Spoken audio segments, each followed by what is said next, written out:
Millions of years ago, the African plains stretched endlessly under the burning sun, filled with strange sounds and the untamed rhythm of life.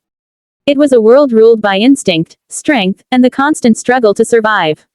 Across the golden grasslands, herds of ancient beasts roamed, rivers carved paths through dry earth, and in the shadows of trees lived small groups of early hominids, the ancestors of humankind. They were learning to adapt, to communicate, and to protect one another in a land where danger waited behind every rustling leaf. One hot afternoon, a small group of hominids gathered at the edge of a shallow watering hole. The air shimmered with heat, and insects buzzed loudly around them. They moved cautiously, their alert eyes scanning the surroundings as they dipped their hands into the cool water. Among them were females carrying infants on their backs, young ones exploring the muddy banks, and a strong alpha male keeping watch from a nearby rock. Life was harsh, but there was comfort in togetherness. The group was unaware that something was watching them. Hiding among the tall reeds stood a creature unlike any ordinary bird. It was a giant prehistoric stork, standing nearly 10 feet tall with a wingspan that could stretch wider than a small tree. Its long, powerful legs allowed it to move silently through the grass, and its massive beak glinted under the sunlight like a sharpened blade. This was a predator of the skies, a bird that hunted small animals, reptiles, and sometimes even young mammals. Now, its cold eyes had locked onto a target, a tiny hominid wandering too far from safety. The young one, curious and playful, stepped away from the group to chase a shiny pebble near the water's edge. It laughed softly, splashing its feet in the mud, unaware of the danger above. The air suddenly grew still.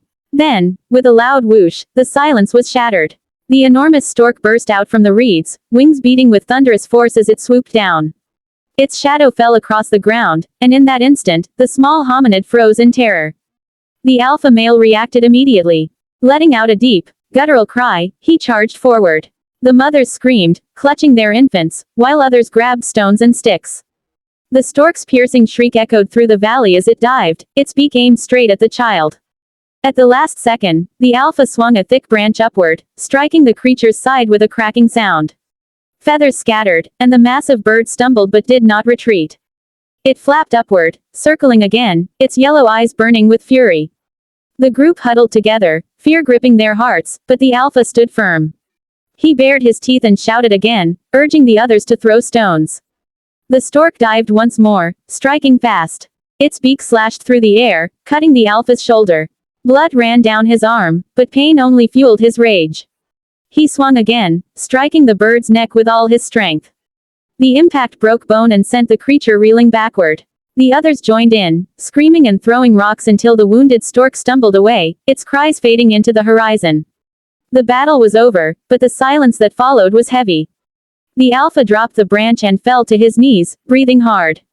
The mothers gathered around him, their faces filled with gratitude and awe. The little one clung to its mother, trembling but alive. For the first time, the group had fought together as one, not just to survive, but to protect one another. It was a powerful moment, the spark of cooperation that would one day shape humanity's destiny. As the sun sank below the horizon, painting the sky in deep reds and golds, the group sat quietly near their small fire. The alpha's wounds were gently cleaned with water, and the others stayed close, their eyes scanning the darkening plains. Far away, the wounded stork limped across the fading light, disappearing into the night. The danger had passed, but its memory would remain. That day was more than just a fight between predator and prey. It was a turning point, a moment when courage and unity triumphed over fear. These early humans, though small and fragile compared to the beasts around them, had something far greater: intelligence, loyalty, and the will to protect their own. As the flames flickered in the night, reflecting in their eyes, the story of survival continued. The plains of Africa were wild and merciless, but within that wilderness, the first sparks of humanity began to shine.